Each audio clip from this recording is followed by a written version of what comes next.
اعوذ باللہ من الشیطان الرجیم بسم اللہ الرحمن الرحیم الحمد للہ رب العالمین والصلاة والسلام علی اشرف الانبیاء والمرسلین اما بعد النوع الثانی اسماء الاشارات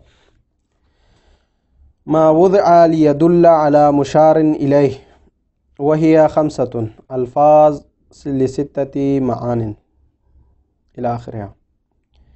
ہماری دوسری بحث اس میں مبنی کی جو ہے اسماء اشارہ کے حوالے سے ہے، جو کہ دوسری نوع ہے۔ کل کہا تھا 8 انواع بیان کریں گے تفصیل کے ساتھ، اس میں سے پہلا ہم نے بیان کر لیا مضمرات کے حوالے سے، اس کو مقدم کیا چونکہ وہ عارف تھے اور مبنی ہونے میں لا شک ولا ریب تھے، اس لیے ہم نے اس کو مقدم کیا۔ اس کے بعد جو ہے اسماء اشارہ کا تذکرہ کر رہے ہیں۔ سب سے پہلے یہاں پر تعریف کرتے ہیں اسماء اشارہ کی کہ اسم اشارہ کہتے کسے ہیں۔ فرماتے ہیں اسماء اشارہ وہ اسم ہے جس کو واضح نے وضع کیا ہے مشار الیہ کے لیے۔ بعبارت دیگر متکلم کسی چیز کی طرف اگر اشارہ کرنا چاہتے ہو تو اس اشارے کو کرنے کے لیے جو چیز وضع کرے اس کو اسم اشارہ کہا جاتا ہے۔ اور یہ 5 الفاظ ہیں، معانی تو 6 ہیں۔ اور یہاں پر جو ہے جب مصنف نے کہا ما وضع لیدل علی مشار الیہ، تو ما سے مراد اس میں جن سے سارے جو ہے وضع شدہ چیزوں کو اس پر جو ہے شامل کر رہے ہیں، لیکن یہاں مشار الیہ کہنے سے یہ فصل ہو گیا، خارج ہو گیا۔ باقی جو چیزیں ہیں ہر واضح نے جو وضع کیا ہے وہ مراد نہیں ہے، بلکہ وہ جو واضح نے وضع کیا ہو جو اشارہ کے لیے وہ مراد ہے، تو یہ اس کی تعریف ہو گئی۔ اور یہ کل 5 ہے اور معنی کے حساب سے 6 ہیں۔ ان میں سے جو ہے ذا ہے جس کو مذکر کے لیے استعمال کرتے ہیں، تثنیہ کے لیے زان اور زین۔ زان جو ہے حالت رفعی میں، زین حالت نصبی اور جری میں، جو کہ تثنیہ کا اعراب ہے۔ حالت رفعی میں الف کے ساتھ، حالت نصبی اور جری میں یا کے ساتھ ہونا تھا، جس کو ہم نے بیان کیا ہے۔ اور اسی طرح جو ہے اگر آپ کہیں تو تا ہے، و تی ہے، و زی ہے، و تی ہے، و تیہی ہے، و زہ ہے، و زہی ہے، یعنی یہ سارے کے سارے بھی جو ہے اسماء اشارہ کے لیے، لیکن مؤنث کے لیے۔ اور مؤنث کے لیے جو ہے حالت رفعی میں تان ہے، حالت نصبی اور جری میں تین بھی ہے، یہ بھی اشارہ کے لیے ہے۔ اور اسی طرح جمع کے لیے اگر اشارہ کرنا ہو تو الائی ہے، الائی یعنی ایک جو ہے الائی مد کے ساتھ، ایک ہے الائی قصر کے ساتھ۔ اور یہ جو الائی اشارہ کرتے ہیں مطلقاً، چاہے مذکر کے لیے ہو چاہے مؤنث کے لیے ہو، چاہے ذوی العقول کے لیے ہو یا غیر ذوی العقول کے لیے ہو، سب کے لیے۔ یہ ایک بحث ہو گئی۔ دوسری بحث یہاں پر فرماتے ہیں کہ بھئی یہ جو اسماء اشارہ ہے ان کے ابتدا میں ہائے تنبیہ کا داخل ہونا بھی ممکن ہے، کبھی داخل ہوتے ہیں۔ الائی میں ہا الائی، اسی طرح ذا للمذکر کے لیے کہا تھا ہاذا۔ اور اس کے آخر میں حرف خطاب کا لانا بھی صحیح ہے، لا سکتے ہیں، مسئلہ نہیں ہے۔ جیسے کا، کما، کم، کی، کما، کننا، ان کو لا سکتے ہیں۔ جیسے ہاذا یعنی ذا کا، ذا کما، ذا کم، ذا کی، ذا کما، ذا کننا۔ اسی طرح اور بھی جو اقسام ہے ذالکا کا، وہ بھی آپ لا کر سکتے ہیں۔ ذا کا، ذانکا، اسی طرح ذانکما، ذانکم، ذانکی، ذانکما، ذانکننا، زینکا، زینکما، زینکم، زینکی، زینکما، زینکن، اس طرح آپ پڑھ سکتے ہیں۔ تانکا، یہ بھی آپ پڑھ سکتے ہیں۔ اولاکا، اولاکما، اولاکم، اولاکی، اولاکما، اولاکن، اس طرح۔ تو یہ تقریباً یہ 5 ہیں، تو الفاظ 5 ہیں، تو یہ کل جو ہے 25 ہوں گے۔ یعنی 5 کو جب ان ضمائر کے ساتھ پہلے ہا جو ہے اس کی ابتدا میں لائے، یا آخر میں جو ہے ضمیر خطاب کو اس کے آخر میں ملحق کرے، تو یہ جو ہے تقریباً 25 ہوں گے۔ ہر 5 کے جو ہے 5 ضمائر کے ساتھ ملائیں گے تو 25 بنیں گے۔ آخر میں فرماتے ہیں کہ یہ جو زا ہے اشارہ قریب کے لیے ہے، ذالکہ جو ہے دور کے لیے اشارہ کرنا ہو تو اس کے لیے استعمال ہوتے ہیں، اور یہ ذاکا جو ہے متوسط جو درمیانی حال والے انسان کے لیے اگر آپ نے خطاب کرنا ہو، اشارہ کرنا ہو تو اس کے لیے کر سکتے ہیں۔ فرماتے ہیں النوع الثانی، دوسری نوع اسماء الاشاراتی، اس میں اشارہ کے بارے میں ہے۔ اس میں اشارہ ما وہ چیز ہے وضع جس کو وضع کیا ہے لیدل علی مشار الیہ تاکہ وہ مشار الیہ پر دلالت کرے۔ جب یہ مشار الیہ فصل کو لایا گیا تو سارے اسماء خارج ہو گئے، ہر اسماء جو وضع کیا ہے تو یہ جنس تھا، سارے اسماء دنیا میں جتنے بھی اسماء ہیں اس سب کو داخل کر رہا تھا، لیکن جب کہا نا اعلی مشار الیہ، یہ مشار الیہ کہا جس کو مشار الیہ کے لیے وضع کیا ہے، تو باقی اسماء خارج ہو گئے، فقط وہ اسماء رہ گئے جو ہمارے لیے اشارہ کے طور پر استعمال ہوتا ہے۔ وہی اور یہ اسماء اشارہ خمسۃ، پانچ ہے، الفاظ لفظ کے اعتبار سے، اور لستۃ معان، اور یہ پانچ الفاظ 6 معنی کے لیے استعمال ہوتے ہیں۔ ذا ہے للمذکر، مذکر کے لیے اشارہ کرنا ہو، ولمثنی، اور اسی ذا کے مثنی کے لیے اگر خطاب کرنا ہو تو کہیں گے زانی، زانی، تو یہاں پر یہ حالت رفع میں ہے، یعنی جو وہی تثنیہ کا اعراب ہے حالت رفع میں الف، وزینی حالت نصبی اور جری میں پڑھیں گے، اور یہ ایک ہو گیا۔ للمؤنث، اور اسی طرح مفرد مؤنث کے لیے اگر آپ نے اشارہ کرنا ہو تو تا ہے 1، و تی ہے 2، و زی ہے 3، و تہ ہے 4، و زہ ہے 5، و تہی ہے 6، و زہی ہے 7۔ یہ 7 کے ساتھ جو ہے مؤنث کے لیے استعمال کرنے کے لیے، مفرد مؤنث کے لیے آتے ہیں سب، ٹھیک ہے۔ یہ جو 7 ہے تو مفصل کتابوں میں آپ پڑھیں گے، یہ ہر یعنی قبائل عرب کے جو قبیلے تھے ان کے الگ الگ جو ہے استعمال ہے، تو بعض جو ہے زی پڑھتے، بعض زہی پڑھتے، بعض تی پڑھتے، بعض تہی پڑھتے، تو یہ جتنے طریقے ہیں وہ سب یہاں پر بیان کیے، تقریباً وہی ہے۔ ایک یہ بات ہو گئی۔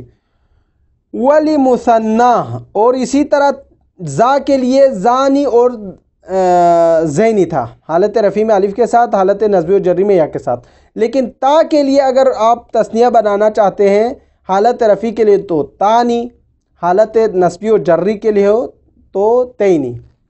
اسی طرح وَلِجَمْعِهِمَا، دونوں کی جمع کے لیے، چاہے زا کے لیے حوالے سے ہو یا تا کے حوالے سے ہو، اس کے اگر آپ نے جمع کے لیے استعمال کرنا ہے تو اولائی ہے، بالمد والقصر، اولائی، اولائی دونوں طریقے سے آپ پڑھ سکتے ہیں، چاہے وہ اشارہ جو ہے ذوی العقول کی طرف ہو یا غیر ذوی العقول کی طرف ہو، دونوں طرف آپ نے اشارہ کرنا ہو تو آپ جو ہے یہ اولائی کے ذریعے سے آپ اشارہ کر سکتے ہیں۔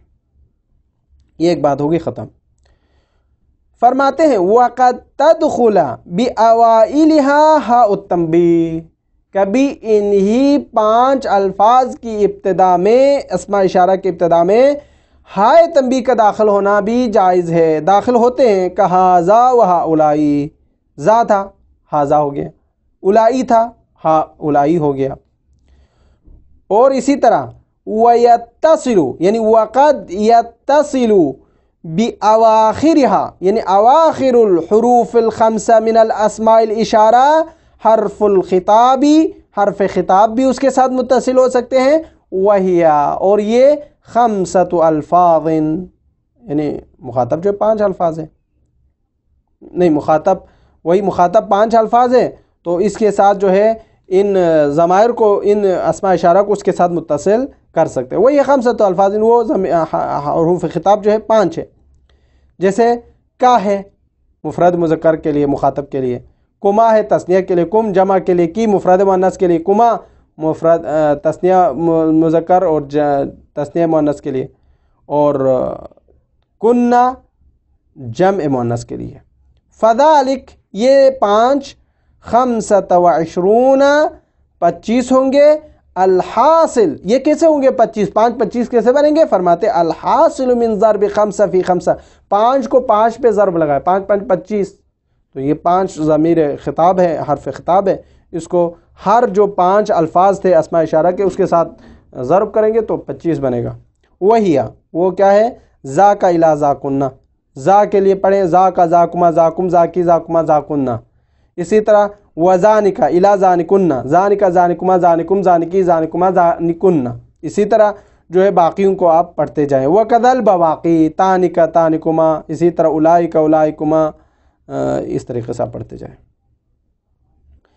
وعلم جان لو ان ذا للقریب، ذا جو ہے اس میں اشارہ ہے قریب کے لیے، وذالک اور ذالک جو ہے اس میں اشارہ ہے للبعید کے لیے، وذاک اور ذاک جو ہے اس میں اشارہ ہے للمتوسط کے لیے، درمیانی اشارے کے لیے. النوع الثالث تیسری نوع الموصولات، اس میں موصولات کے بارے میں ہے. موصول کسے کہتے ہیں؟ فرماتے الموصول اسم، موصول ایسا اسم ہے لا يصلح ان يكون جزءا تاما من جملۃ، وہ کسی بھی جملے کے لیے جزء تام ہونے کی صلاحیت نہیں رکھتا الا بصلۃ بعدہ، مگر یہ کہ اس کے بعد کوئی صلہ ہو. یعنی بعبارت دیگر آپ یوں کہیں اسم موصول وہ اسم ہے جو جزء تام بننے کے لیے کسی بھی جملہ کے لیے جزء تام بننے کی صلاحیت نہیں رکھتے، مگر کہ یہ کہ اس سے پہلے ایک صلے کا ذکر ہو. یعنی اس کے بعد، یعنی جو اسم موصول ہے اس کے بعد ایک صلہ ضرور بضرور ہونا چاہیے. اور یہ جو جزء تام جس کے بارے میں ہم نے کہا، کبھی وہ جملہ خبریہ ہوتا ہے تو وہاں پر ایک ضمیر ہوں گی جو اس میں موصول کی طرف پلٹیں گے. ایک یہ ہو گیا. اسی طرح جو ہے اس میں موصول کے بھی صیغے ہیں. الذی ہے للمذکر کے لیے، اللتی ہے مؤنث کے لیے، اللذان ہے مذکر تثنیہ مذکر کے لیے، اللتان ہے تثنیہ مؤنث کے لیے، اللذون ہے جمع مذکر کے لیے، اللاتی اللواتی واللائی واللواتی جمع مؤنث کے لیے. تو اس کے بھی بہت سارے صیغے ہیں. انشاءاللہ ہم ان سب کو آسان ہے کتاب میں تطبیق کرتے وقت پڑھیں گے. النوع الثالث تیسری نوع الموصولات، اس میں موصول کے بارے میں. الموصول اسم موصول، اسم ایک ایسا اسم ہے لا يصلح ان يكون جزءا تاما، وہ جزء تام بننے کی صلاحیت نہیں رکھتا، جزء تام بننے کی صلاحیت نہیں رکھتا من جملتن کسی بھی جملے کے لیے، یعنی کسی بھی جملے کو مکمل کرنے والا نہیں ہوتا، الا مگر جملے کو مکمل کرنا جزء تام بن سکتا ہے بصلۃ بعدہ، کہ اس اسم موصول کے بعد ایک صلے کا تذکرہ ہو تب. وہی اب یہ جزء تام جملۃ خبریۃ، کبھی جملہ خبریہ ہوتا ہے. اب یہ جزء تام جو جملہ خبریہ ہی ہوتا ہے، جملہ انشائیہ نہیں ہوتا. ٹھیک ہے، چونکہ اس میں ربط کا کام ہوتا ہے. جملہ انشائیہ کا کام ربط کا ہوتا ہے، جملہ خبریہ کا کام ربط کا نہیں ہوتا، خبر دینا ہوتا ہے. اس لیے وَلَا بُدَّ لَهُ اور ضروری ہے، یعنی جملہ خبریہ میں لہو من عائد ایک ایسے عائد کا ہونا، یعود عائد فیہا ایک ایسا عائد کا ہونا، یعود فیہا یعود جس جملے میں عائد ہو وہ پلٹے الی الموصول موصول کی طرف.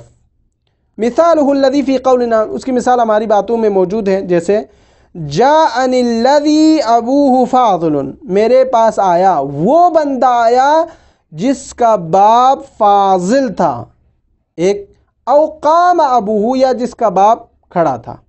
تو یہاں پر جو ہے الذی اسم موصول ہے، ابوہ جملہ اسمیہ اور خبریہ ہے. ٹھیک ہے، اور یہ جملہ خبریہ ہو جو ہے ضمیر ہے جو کہ عائد ہے کہاں؟ الذی کی طرف. یعنی ابوہ الذی یعنی جس کے باپ، جاءنی الذی یعنی میرے پاس آیا، الذی وہ، ابوہ جس کا باپ فاضل تھا. تو ہو کی جو عائد ہے وہ الذی ہے. ٹھیک ہے، تو موصول صلہ مل کر جزء تام ہو گیا. ٹھیک ہے، مکمل ہو گیا. اور یہ جملہ اسمیہ صلہ ہے کس کے لیے؟ الذی کے لیے. یعنی یہ جملہ اسمیہ ابوہ یہ جو ہے جملہ اسمیہ ہے کس کے لیے؟ الذی کے لیے. ایک مثال. دوسری مثال، یہ جملہ اسمیہ جو ہے جملہ اسمیہ کا عائد ہونے کی مثال ہے. ٹھیک ہے، جزء تام ہونے کی مثال ہے.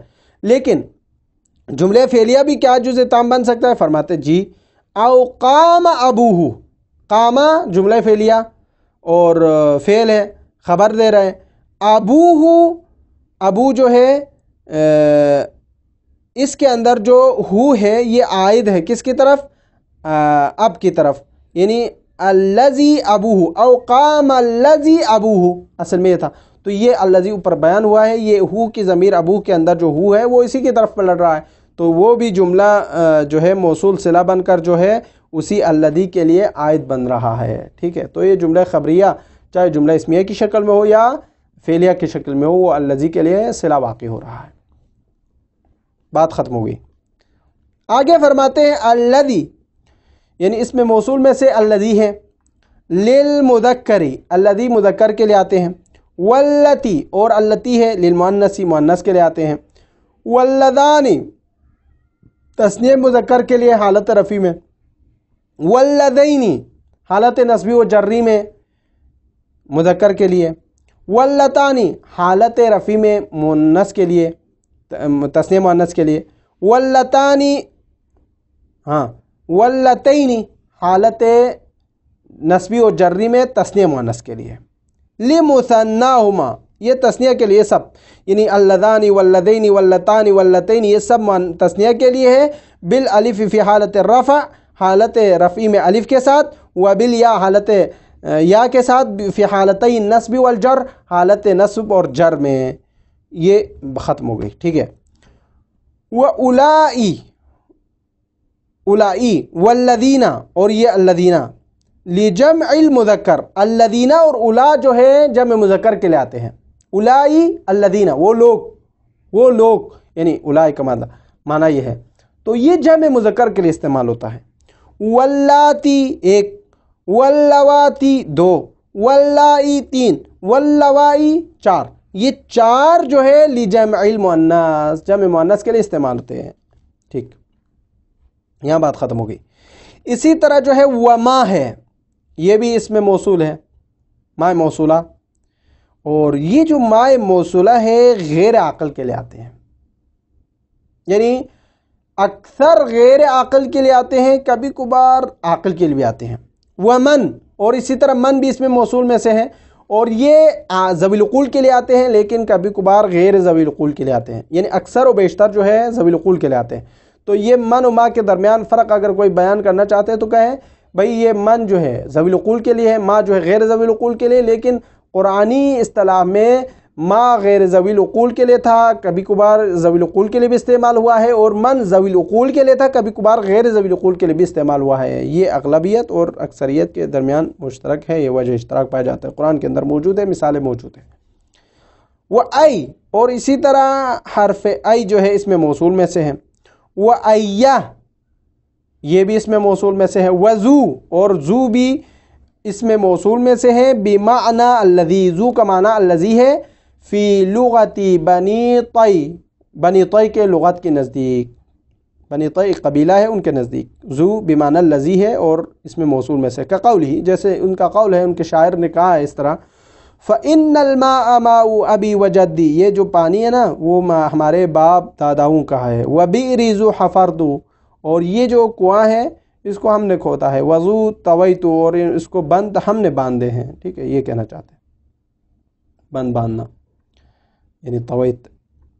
تو یہاں پر جو ہے شاید مثال ہماری اس شعر میں ذو طویتو ہے، ذو حفرتو، ذو طویتو، تو یہاں پر وَبِئْرُ الَّذِي حَفَرْتُ وَبِئْرُ الَّذِي طویتو، ذو بمعنی الذی استعمال کیا انہوں نے، ای یعنی الَّذِي حَفَرْتُ وَالَّذِي طویتو، اصل میں یہ ہے۔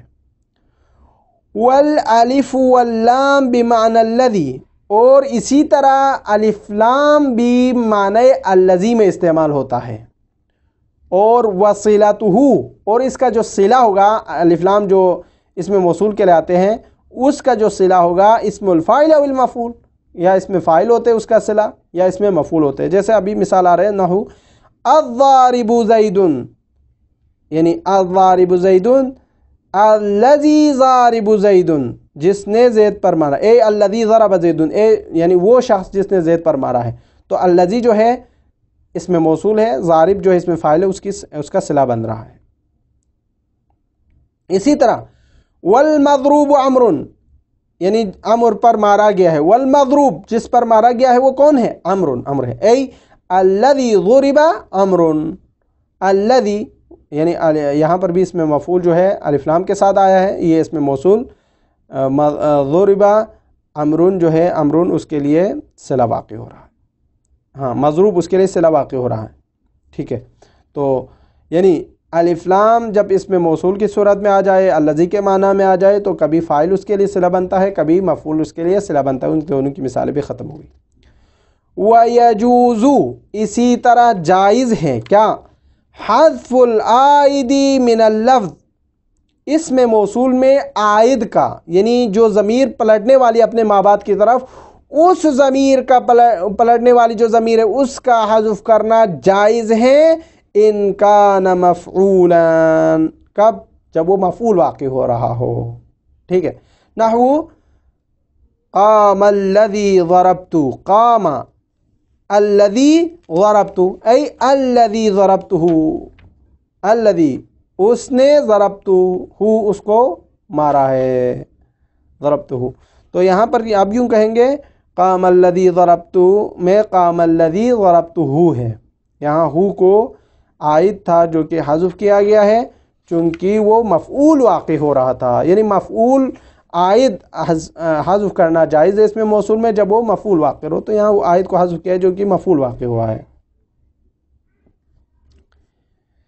وَعْلَمْ جان لو ان این و ایتہ معربۃ، یہ این اور ایتن جو ہے کیا ہے؟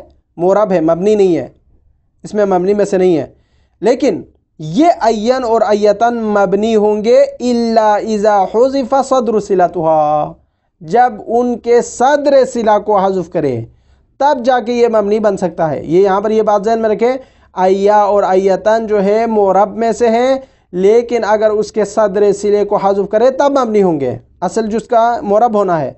فرماتے ہیں الا اذا حذف صدر صلتها، اگر این اور ایتن کے صدر صلے کو حذف کرے تو یہ مبنی بنے گا، جیسے قولہ تعالی، اللہ تعالیٰ کا فرمان ہے ثم لننزعن من كل شیعة ایہم اشد علی الرحمن عتیا، قیامت کے دن ہم ہر گروہ کو پکڑ پکڑ کر جہنم کی طرف دھکیل دیں گے، خصوصاً وہ لوگ جو اللہ کے لیے روگردانی کرتے ہیں، اللہ پر اعتداء کرتا ہے، حد سے گزرتا ہے اللہ کے احکام پر، تو یہ مراد ہے۔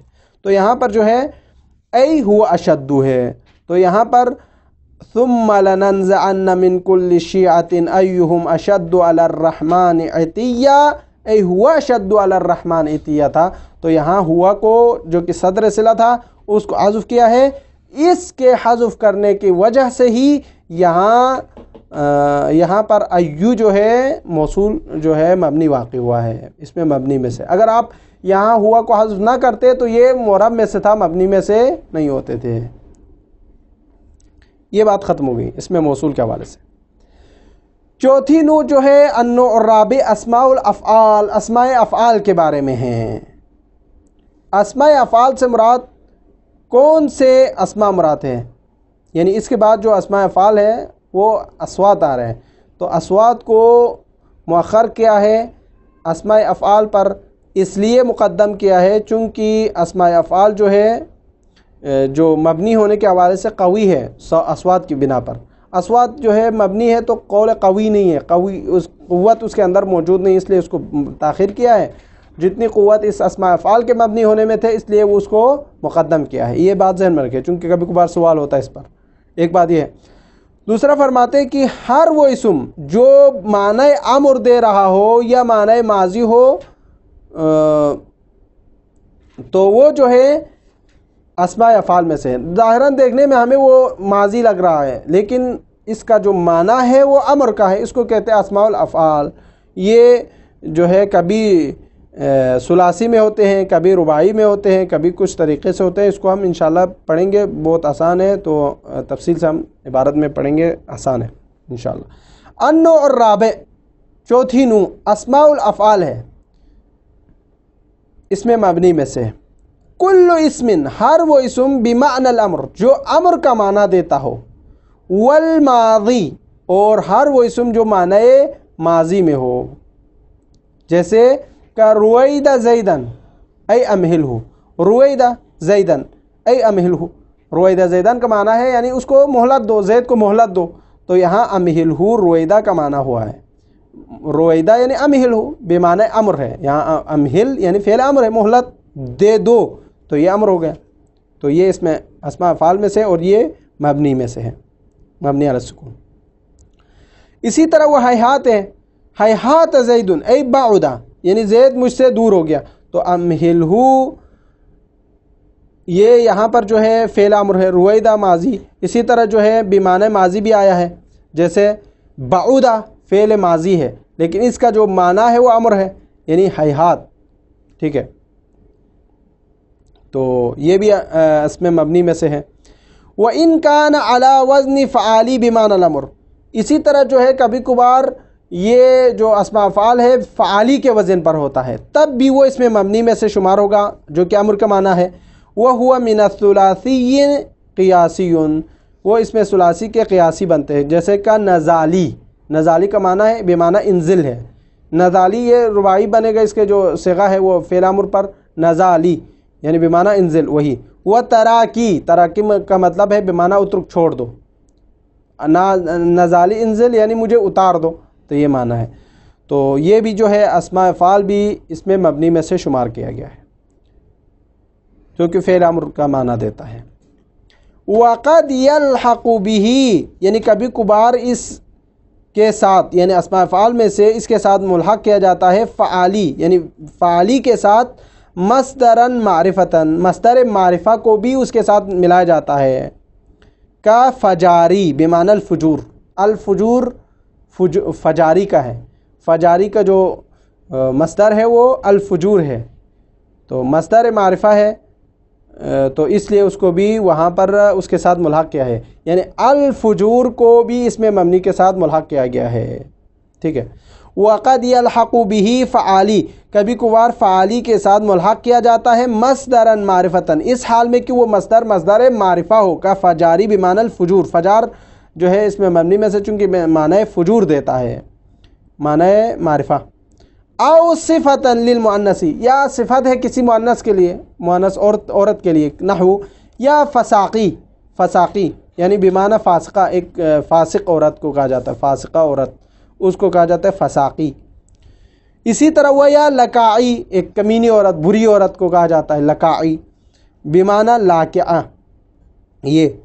او علما للآیان المؤنثہ، یا عام طور پر عورتوں کے نام ہوتے ہیں، کا قطامی و غلابی، قاطمہ، قطامی کا جو ہے قاطمہ، غلابی کا جو ہے غالبہ، خساری کا جو ہے خاسرہ، جو ان کے سب جو معدولات کو اگر آپ دیکھیں تو یہ ان کے جو معدولات اس طرح ہے، جس طرح لکائی لاکعہ، فساقی فاسقہ، فجاری فجور، اسی طرح قطامی قاطمہ، غلابی غالبہ اور خساری خاسرہ۔ وَهَذِهِ الثَّلَاثَةُ الْأَخِيرَةُ، یہ جو تین آخری قطامی، غلابی اور خساری، یہ لیست من اسماء الافعال، اسماء افعال میں سے نہیں ہے۔ کیوں نہیں ہے اسماء افعال میں سے؟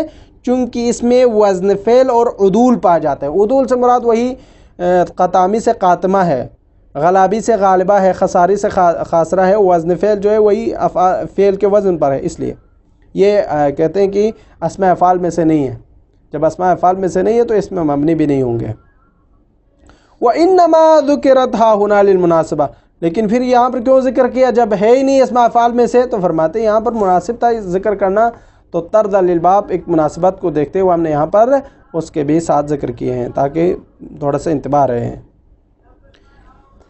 النوع الخامس، پانچویں نوع جو ہے الاصوات، اصوات کے بارے میں ہے، یعنی اس میں مبنی میں سے پانچویں نوع جو ہے اصوات ہے۔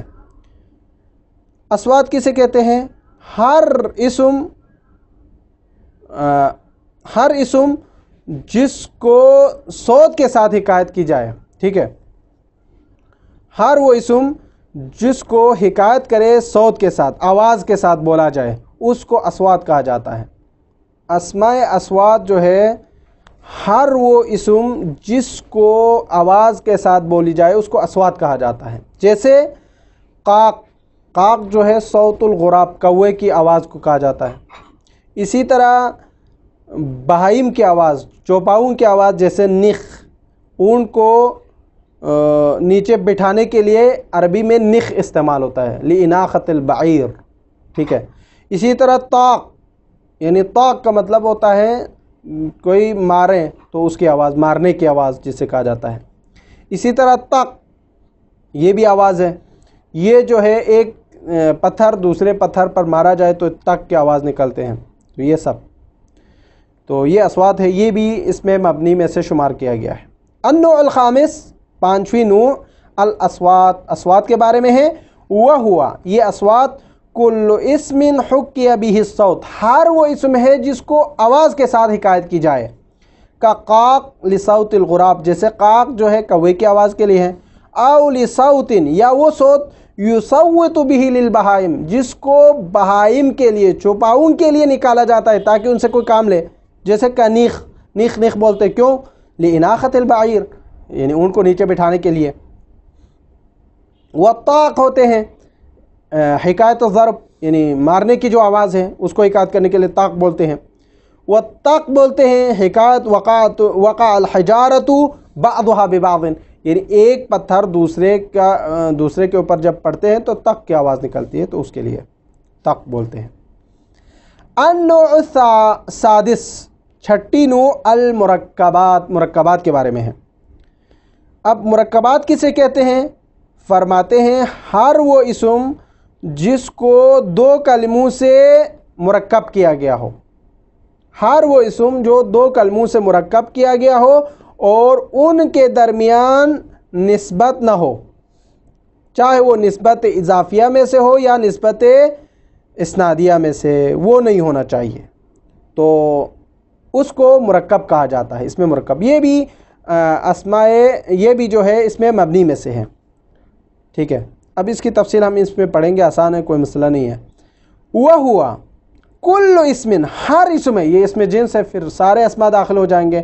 لیکن رکب من کلمتین، جو کہ ترکیب کیا گیا ہے دو کلموں سے، لیس بینہما، ان دو کلموں کے درمیان نہیں ہے نسبت، کوئی بھی نسبت. ای لیس بینہما نسبت اضافیت ولا اسنادیت، نہ ان کے درمیان کوئی نسبت اضافی پائے جاتے ہیں، نہ ان کے درمیان کوئی نسبت اسنادی پائے جاتے ہیں. دونوں مراد یہاں دونوں نہیں ہے. نسبت اضافی سے مراد یہ ہے جیسے یعنی کسی کی طرف جو ہے آپ نسبت دے دیں، عبداللہ، عبداللہ کا مطلب کیا ہے؟ اللہ کی طرف نسبت دے رہا ہے، اضافی نسبت، یعنی عبدیت میں اللہ کے ہیں تو یہ عبدیت کو اضافہ کر رہا ہے. اور نسبت اسنادی جس طرح رجل عالم، رجل کو نسبت دے رہے عالم کی طرف، یہ اسنادی ہے، اسناد العالم، صفات بیان کرو اس کی. تو یہ ان دونوں میں سے نہ ہو. مرکب ہو دو کلموں سے لیکن دونوں کے درمیان کوئی نسبت نہ ہو، جیسے مثال کے طور پر بخت النصر، وسیبوے، تابت شرن، یہ سارے کلمات جو ہے مرکب کی ہے لیکن ان کے درمیان کوئی نسبت نہیں پائی جاتی، وہ الگ الگ اسماء ہے. فَإِن تَضَمَّنَ الثَّانِي، اگر مرکب کا دوسرا جز کسی حرف کو ضمن میں لیا ہوا ہو. فَإِن تَضَمَّنَ الثَّانِي حَرْفًا، یعنی اگر دوسرا جز مرکب کا کسی حرف کو اپنے ضمن میں لیا ہوا ہو تو فَيَجِبُ بِنَاؤُهُمَا، اس وقت ان دونوں کو مبنی قرار دینا واجب ہے، علی الفتح، مبنی علی الفتح قرار دینا. کا جیسے مثال کے طور پر کیا ہے؟ احد عشر الی تسعۃ عشر، یہ جتنے عدد احد عشر، اثنا عشر، ثلاثۃ عشر، اربعۃ عشر، اثنا عشر کو خالی کرے، باقی احد عشر، ثلاثۃ عشر، اربعۃ عشر، خمسۃ عشر، ستۃ عشر، سبعۃ عشر، یہ جو الفاظ ہے، یہ جو ہے یہ مرکب ہے، لیکن دوسرا حرف جو ہے، دوسرا جو ہے معنی حروف کو اپنے ضمن میں لیا ہوا ہے اور مبنی علی الفتح بن رہا ہے، تو یہاں پر جو ہے وہ مبنی علی الفتح قرار دینا واجب ہے چونکہ معنی حروف کو اپنے ضمن میں لیا ہوا ہے. جیسے کہ احد عشر الی تسعۃ عشر الا اثنا عشر، اثنا عشر کو اس میں داخل نہیں کریں گے، کیوں؟ چونکہ وہ نون اضافت کی وجہ سے وہاں گر رہا ہے، اس لیے فإنہا، چونکہ اثنا عشر معرب، معرب ہے کل مثنیٰ تثنیہ کی طرح، تثنیہ جو ہے وہاں پر اضافت کی صورت میں نون گر جاتا ہے، تو یہاں پر جو ہے اثنا عشر میں اثنان عشر تھا تو وہاں پر بھی نون گر گیا ہے، تو اس لیے یہاں پر وہ خارج ہو جائے گا، وہ حرف کا معنی نہیں رکھیں گے، اس لیے اس کو خارج کیا، معرب بنائے، باقی 11 سے 13 تک داخل ہے اس میں۔ فإنها معرب کالمثنى، یعنی اثنا عشر جو ہے معرب ہے تثنیہ کی طرح، چونکہ تثنیہ جو ہے مضاف کی وجہ سے جو ہے وہاں پر نون گر جاتا ہے، تو یہاں پر جو ہے نون گر رہا ہے۔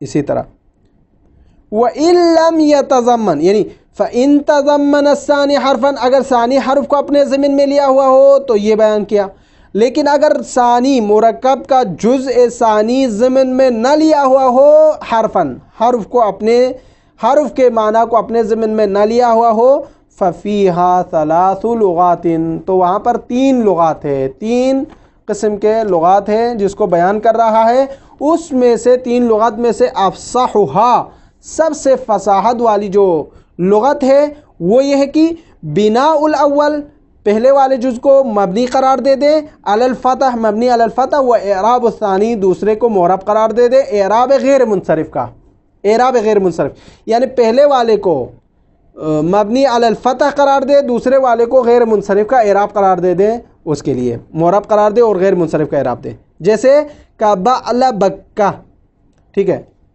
بک جو ہے شاعر کا نام ہے، بال جو ہے بدھ کا نام ہے، یا جو ہے بک جو ہے شعر کا نام ہے ایک عنوان پر جو ہے کسی بادشاہ کا نام بھی ہے، یہ تو یہ بک جو ہے یہ یہاں پر جو ہے آپ اس کو بال کو آپ مبنی علی الفتح بعلا پڑھیں، بک کو جو ہے بک کا آپ اس کو غیر منصرف کا اعراب دیں۔